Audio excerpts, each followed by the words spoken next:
BSc part third के सभी students,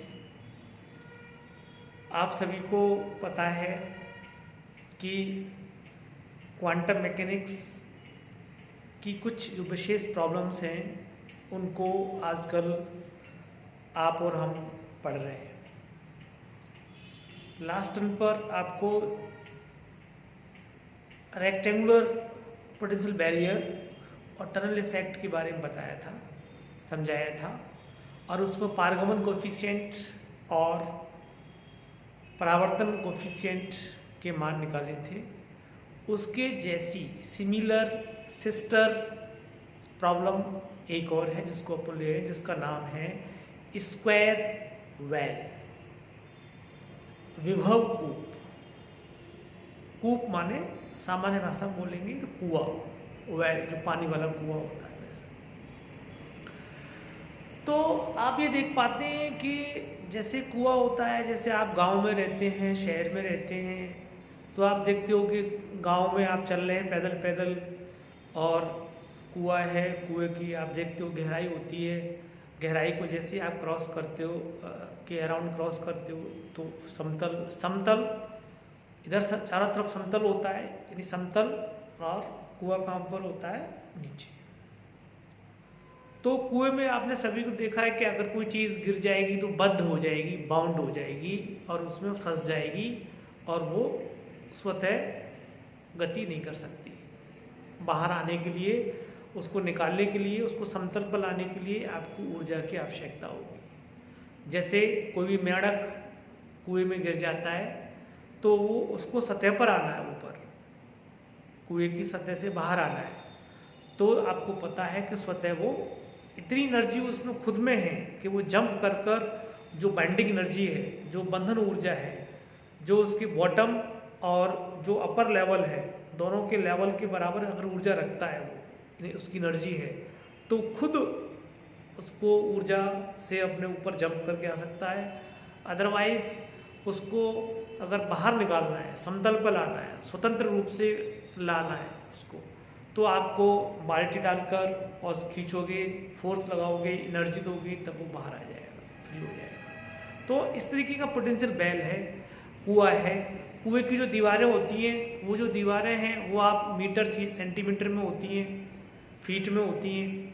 यहाँ पर इसकी दीवार क्या है, V0 विभव का कुआं है,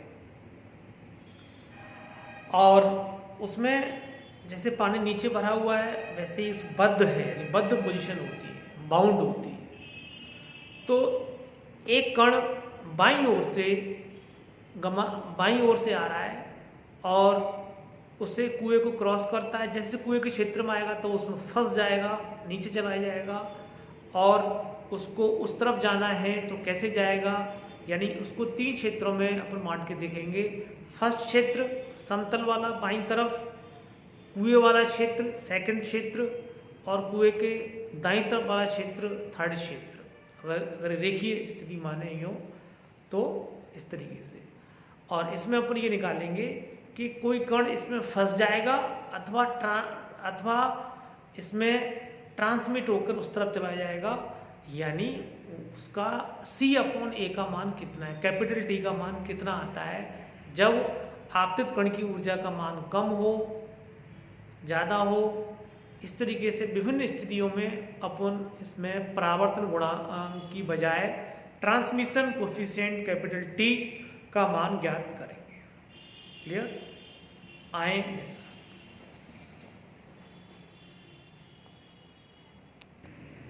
यस, आप देख पा रहे हैं टॉपिक लिखा हुआ है, और टॉपिक में स्क्वायर वेल, जैसे मैंने अभी बात की थी आपसे।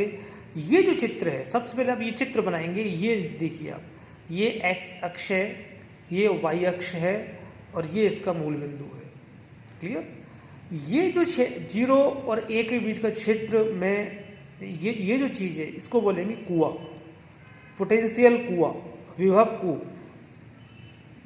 स्क्वायर आकृति का है, थोड़ी मैथमेटिकली सुविधाजनक रहता है, इसलिए स्क्वायर वेल लिया हुआ है। तो स्क्वायर वेल पोटेंशियल है, जिसकी हाइट क्या है, जिसकी डेप्थ क्या है, गहराई क्या है, -V0। क्लियर? ये 0, ये प्लस, ये वाई एक्सिस दिखाया है जिसमें V का मान लिया हुआ है, और ये 3 क्षेत्र में इसको बांट रहे हैं। ये जो क्षेत्र है पूरा, यानी इसके इस तरफ वाला ये फर्स्ट क्षेत्र है, यहाँ से यहाँ तक का ये सेकंड क्षेत्र है, और यहाँ से यहाँ तक का ये थर्ड क्षेत्र है। तो फर्स्ट, सेकंड और थर्ड। पार्टिकल्स, माना m मास का कोई पार्टिकल इसमें बाईं ओर से यूँ आ रहा है, जिसकी ऊर्जा का मान धनात्मक है, धनात्मक यानी 0 से थोड़ा ज़्यादा है, धनात्मक है। धनात्मक ऊर्जा वाला कोई कण विभव कूप की ओर आपतित है, देख पा रहे हैं। तो इसी चीज़ को गणितीय रूप में अपन लिखने जा रहे हैं। आप देख पा रहे हैं कि Vx बराबर 0 व्हेन x लेस देन 0, यानी इस क्षेत्र में, ये क्षेत्र क्या है, x लेस देन 0 वाला क्षेत्र है। इसमें v का मान कितना है, 0। और ये क्षेत्र कौन सा है, यहाँ से यहाँ तक का, जिसमें x की वैल्यू a से कम है, 0 से ज़्यादा है, यानी x less than a greater than 0। इसमें v की जो वैल्यू है दैट इज -v0। क्लियर। ये क्षेत्र है, ये थर्ड क्षेत्र है, यहाँ से यानी x का मान a से ज़्यादा है तब, when x is greater than a, तब इसका v का मान कितना है, आप देख पा रहे हैं यहाँ पर v का मान कितना हो जाता है, 0। ये 0 है। केवल -v0 कहाँ से कहाँ तक है, यहाँ से यहाँ तक, ये 0 से a के बीच में कितना है, v0 है। इधर 0 है और इधर भी क्या है, 0। क्लियर। तो ये पहले पिक्चर आप बनाएंगे इसकी, और उसके बाद ये लिखेंगे, उसका गणितीय रूप से उसको डिफाइन करेंगे। फिर उसके बाद जैसे कि आपको पता है अगला जो कदम होता है, वो अगला कदम क्या होता है, श्रोडिंगर इक्वेशन को लिखना, to write down the Schrodinger equation for all the 3 reasons. First जो क्षेत्र है उसमें वेव फंक्शंस का मान साई फर्स्ट है, सेकंड क्षेत्र में वेव फंक्शन का मान साई सेकंड है, और थर्ड क्षेत्र में वेव फंक्शन का मान साई थर्ड है। तो अब देखें यहाँ पर सभी को याद होना चाहिए, जैसे मैं बार बार कहता रहता हूँ, d2 Sai first upon dx square plus twice m e minus v का मान कितना है इसमें, 0। इस क्षेत्र में तो 0 रख दोगे तो 0 लिखने की जरूरत नहीं है। 2m e minus v upon h square Sai first बराबर 0। क्लियर। अब द्वितीय क्षेत्र के लिए श्रोडिंगर समीकरण क्या होगा, d2 Sai second upon dx square plus 2 upon h square e minus v, और v कितना है, v का मान कितना है, -v0, तो माइनस माइनस प्लस हो गया, v0 साई सेकंड बराबर 0। क्लियर। अब आते हैं किस पर, थर्ड क्षेत्र पर। थर्ड क्षेत्र के लिए क्या बन जाएगा कि d2 psi upon dx square, d2 psi third upon x square plus 2m, v का मान कितना है, 0, e minus v is equal to 0, तो twice m e upon h square रह जाएगा, साई थर्ड बराबर 0। तो इस तरीके से ये सबसे पहला कदम क्या होता है, श्रोडिंगर समीकरण तीनों क्षेत्रों में लिखना। और ये मैंने कंपैरेटिवली एक सारणी बना के लिखा हुआ है, जो कि किताबों में आपको इस तरीके से नहीं मिलेगी। ये एक स्ट्रक्चर्ड वे में, जिससे कि आपको पढ़ने में और याद करने में तुलनात्मक दृष्टि से सुविधाजनक रहता है, और ये आप पढ़ें। अब आप देखेंगे कि ये जो श्रोडिंगर समीकरण को लिखने के बाद, जैसे आपने ये लिखे श्रोडिंगर समीकरण, अब देखें आप इसमें, अब ये देख पा रहे हैं आप इसमें कि ये जो राशि है, ये वाली, इसको मान ले, इसको क्या मान लेंगे, यहाँ से यहाँ तक राशि को मानेंगे अपन के स्क्वायर। ये राशि भी सेम है, इसको भी क्या लिखेंगे यहाँ पर, k square, twice m e upon h square को क्या लिखेंगे, के स्क्वायर। ये राशि भिन्न है, twice m e plus v naught upon h square, इसको लिखेंगे के डैश मान लेते हैं, के डैश स्क्वायर। क्या मानेंगे इसको, यहाँ से लेके यहाँ तक क्या मानेंगे, इसको के डैश स्क्वायर। आप देख रहे हैं के डैश स्क्वायर, ये क्या है, के स्क्वायर, ये क्या है, के स्क्वायर। ये समीकरण 1, ये समीकरण 2, ये समीकरण 3। क्लियर। के स्क्वायर इज इक्वल टू जो माना हुआ है वो लिख दिया, twice m e upon h square, ये लिख दिया, ये लिख दिया। अब ये पहला पड़ाव। सेकंड पड़ाव क्या होता है, इनका हल, यानी सोल्यूशन क्या होंगे। ये जो डिफरेंशियल इक्वेशन है, इस डिफरेंशियल इक्वेशन का हल सभी को पता है क्या होगा, एक आइटा की पावर में होगा प्लस में, और दूसरा किस माइनस में होगा। क्लियर। ऐसे ही ये जो थर्ड है इसका पता है सभी को, इसका क्या होगा कि C और D लेंगे, माना तो D नहीं लेंगे, इसमें अपन D वाला पद मैंने पहले से हटा दिया है। क्यों हटा दिया है, क्योंकि पार्टिकल थर्ड क्षेत्र में जब इस क्षेत्र में आएगा, उसकी ऊर्जा का मान ज़्यादा है तो आगे बढ़ता जाएगा और पीछे लौट के नहीं आएगा, आगे बढ़ जाएगा। तो यहाँ क्या लिया, e की पावर आयटा kx। इसमें दोनों पद रहेंगे और इसमें भी दोनों पद रहेंगे। तो इस तरीके से ये समीकरण नंबर 4, ये समीकरण 5, ये समीकरण नंबर 6। ये सेकंड चीज होती है। क्लियर। अब जो आगे बढ़ रहे हैं वो क्या बढ़ रहे हैं कि ये जो अब क्या लगाते हैं, सभी को पता है बाउंड्री कंडीशंस। बाउंड्री कंडीशंस आपको पता है कि मैंने दोनों बाउंड्री कंडीशंस को पहले एक साथ लिख दिया है। x बराबर 0 की दीवार पर, x बराबर 1 पर। देख रहे हैं आप, ये x बराबर 0 वाली दीवार है, इस पर साई फर्स्ट बराबर साई सेकेंड और d psi first upon d x बराबर d psi second upon d x, ये दोनों आपने लिख दिए। अब दीवार कौन सी है, ये वाली, x बराबर a वाली दीवार है। इस दीवार पर आप देखोगे तो ये क्या है, साई सेकंड, ये क्षेत्र कौन, साई थर्ड। तो इसमें क्या बन जाएंगे, साई सेकंड बराबर साई थर्ड और d psi second upon d x बराबर d psi third upon d x.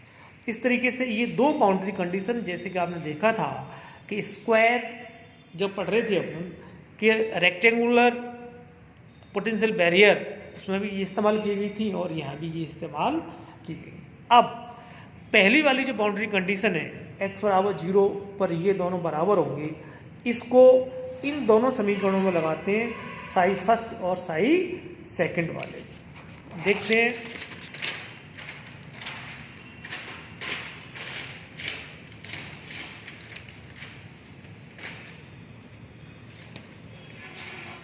ये देखें आप इसमें कि जब यहाँ पर x बराबर 0 रख दोगे और यहाँ रख दोगे तो ई वाला पद गायब हो जाएगा, यहाँ भी 0 रख दोगे तो ई वाले पद गायब हो जाएंगे। क्या बचेगा, a प्लस बी बराबर f plus g, a plus b बराबर f प्लस जी।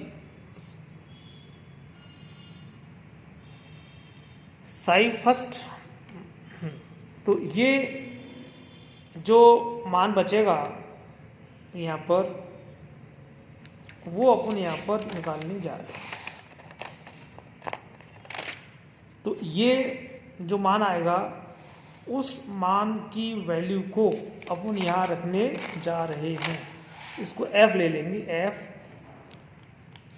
और ये क्या है g, ये क्या है f, ये क्या है g। यहाँ सब जगह f आ जाएगा, f और g।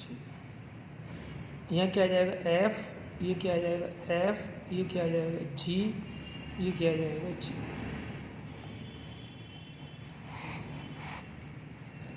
ये क्या है f,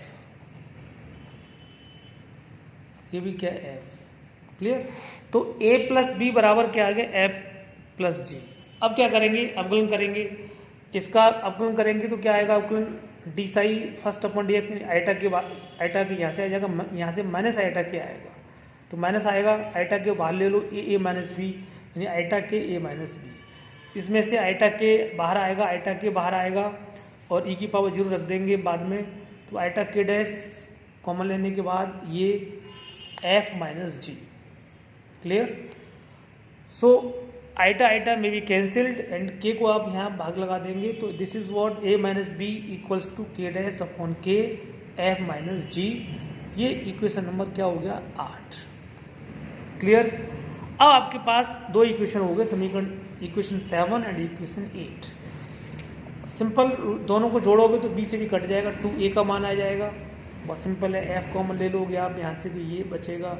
जब समीकरण 7 में से 8 घटा दोगे तो यहाँ माइनस माइनस ये माइनस हो जाएंगे सारे पद, तो कॉमन लोगे तो ये आएगा। बहुत सिंपल सा कार्यक्रम। तो ये समीकरण नंबर क्या हो गया, 9। और ये क्या लिखा हुआ है, जी, ध्यान रखें आप। अब आ रहे हैं अपन कि ये वाली बाउंड्री कंडीशन लगाएंगे। कौन सी वाली, ये वाली, x बराबर a पर साई सेकंड और साई थर्ड वाली, और ये वाली, ये बाउंड्री कंडीशन लगाएंगे। तो देखें आप, ये साई सेकंड है, ये साई थर्ड को पहले लिख लेते हैं क्योंकि साई थर्ड में एक ही पद है। तो ये क्या आ गया, और x बराबर a रखना है, ध्यान रखना a। तो आप देख पा रहे हैं c वाले पद में रखोगे c आइटा e की पावर आइटा के a, e की पावर आइटा के a, ये आ गया। और इसमें क्या है, एफ और जी वाला ही आ गया। क्लियर। अब इसका अवकलन करेंगे तो आइटा के इस तरफ आ गया, ये रहा आइटा के, ये आइटा यहाँ भी होगा, आइटा हटा देंगे इसलिए लिखा नहीं है, आइटा के और एक्स इक्वल टू ए लिख दो, तो ये ए लिख दिया। अब इसमें आइटा के डैश कॉमन आ गया यहाँ से, तो आइटा यहाँ लिखा नहीं है, आइटा कैंसिल हो जाएगा इसलिए, तो एक्स इक्वल टू ए भी लिख दो साथ में, तो के डैश दोनों में से कॉमन ले ये आ गया, और एक्स इक्वल टू क्या लिख दी ए। तो इस तरीके से यहाँ पर ये वाला पद आ गया, और इसमें इस के डैश को यहाँ ले आओ, यहाँ ले आओगे तो ये वाला ये बचेगा। अब समीकरण 11 से सी ई की पावर आइटा के का मान ये जो पूरा है इसको यहाँ लिख दो, ये लिख दिया। अब यानी दोनों को सॉल्व कर रहे हैं। अब कैसे सॉल्व कर लो, जैसे समीकरण 11 और 12 है, दोनों भाग लगा लो, 11 में 12 का भाग लगा दो, 12 में 11 का भाग लगा दो, या इसका मान यहाँ रख दो। जो तरीके आप अपना सकते हैं वो आपके सहूलियत के हिसाब से आप अपना लें, और जिसको सॉल्व करने के बाद आपके पास ये जो मान आएंगे, तो आप दोनों तरफ पक्षांतरण कर लोगे तो जी बराबर ये जी/एफ का मान निकाल, अल्टीमेटली आपको किसका मान निकालना, जी/एफ का। समीकरण आपके सामने है, मर्जी आपकी है कैसे आप निकाल पाओगे। जी/एफ का मान, ये समीकरण नंबर क्या दे रहे हैं इसको, 13 माइनस के डैश अपॉन के प्लस के डैश ई की पावर 2 आइटा के डैश ए। तो ये जो मान आ गया, ये मान आपका जी/एफ का मान आ गया। क्लियर। अब चूंकि अपना जो इंटरेस्ट है वो टी निकालने का है, सी/ए निकालने का है, इसलिए समीकरण 11 में समीकरण 9 का क्या लगा देंगे, 11 समीकरण देखो सीधा सीधा इसका है, बस एफ को मैंने यहाँ लिख दिया है। 2a आपको आ ही था, ध्यान है आपको 2a वाला, तो 2a वाला जो इक्वेशन है वो आपको पता है कि 2a वाला जो इक्वेशन आया था वो यहाँ लिख दो, और ये लिख दिया, इस f को यहाँ लिख दिया साथ में। अब जी/एफ का मान पहले निकाल के रख लिया, इसलिए अपन ने जी/एफ का मान निकाल के यहाँ रख देंगे, यहाँ भी और यहाँ भी। ये आप देखो, ये पूरा पद ये आ गया, पूरा पद ये आ गया।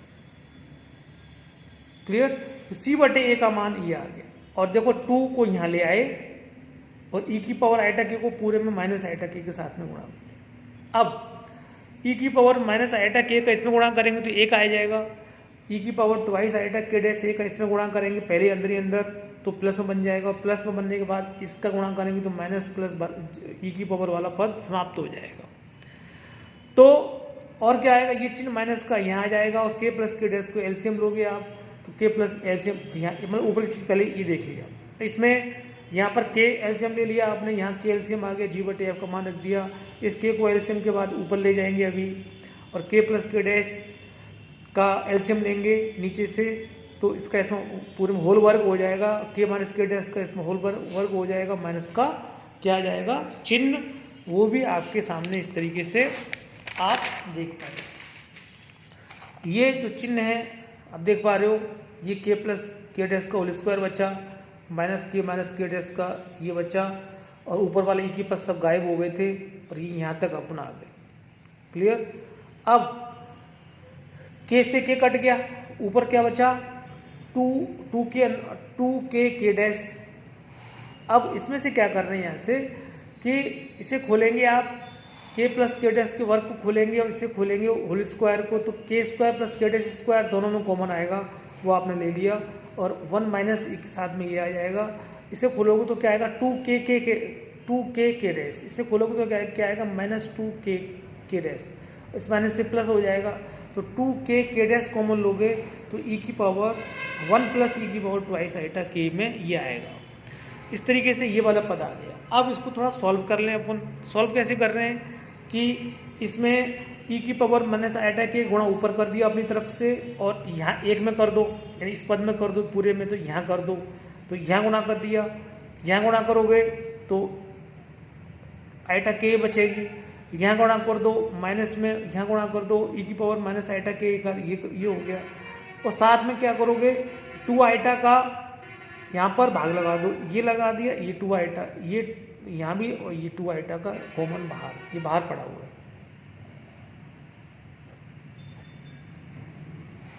अब ये जो राशि है ये होती है साइन के की वैल्यू होती है, तो ये किसकी होती है, कॉस के की होती है। तो कॉस के की वैल्यू और इसकी वैल्यू के हिसाब से आपने क्या लिख दी यहाँ पर, और ये क्या हो गया, 2 से 2 कट गया, 2k डैश e की पावर आइटा k डैश।